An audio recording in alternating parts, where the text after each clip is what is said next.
The first artist and song, I think the first artist I recorded actually was the Duke Ellington Band. It was for his son's label, Mercer Record. The first hit I had what they were called race records in those days. Before they were called rhythm and blues, they were called race records.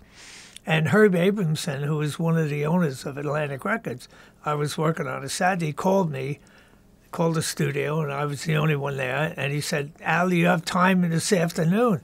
I said, "Yeah, it's open."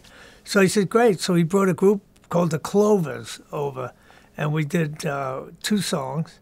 One of the songs was "Don't You Know I Love You So," and it was a huge R&B hit, or what we call race record hit in those days. That was my first hit.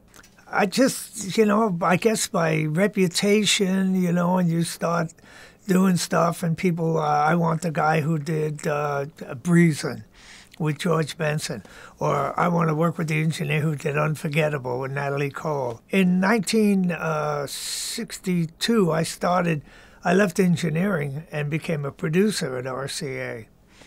And as a producer, I was doing Hugo Montenegro, Sam Cooke, Eddie Fisher, Jefferson Airplane, Hot Tuna, Gail Garnett, Glenn Yarborough, so I had like 11 acts that I was producing.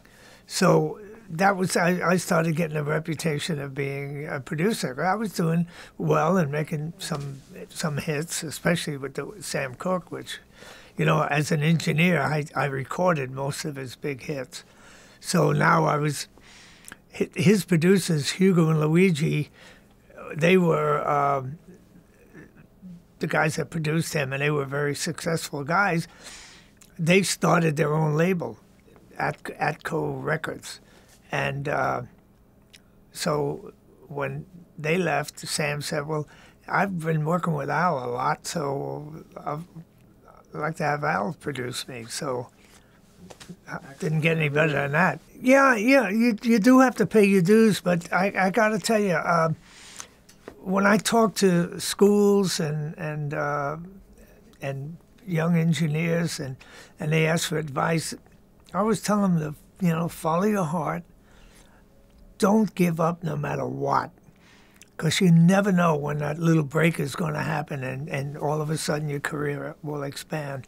And that's happened so many times with guys that were just kind of engineers, really good at what they did, but they never had anything explode. And all of a sudden they do one artist and they get a big hit.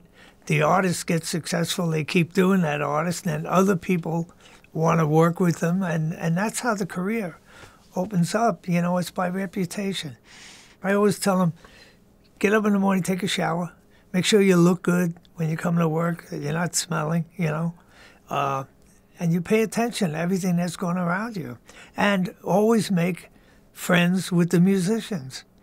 They're your best friends in the studio. And, I tell them, if the guy's got an instrument and you've never seen before, you don't know where to put the mic, ask him. He said, "Well, maybe the last time they put it right here and it sounded pretty good. So now you got a place to start." So it's things like that, I think, that help careers and all. But it's just, sometimes it's just luck that a door opens and you get that big break and you get that hit, and then all of a sudden people want that guy that did the record.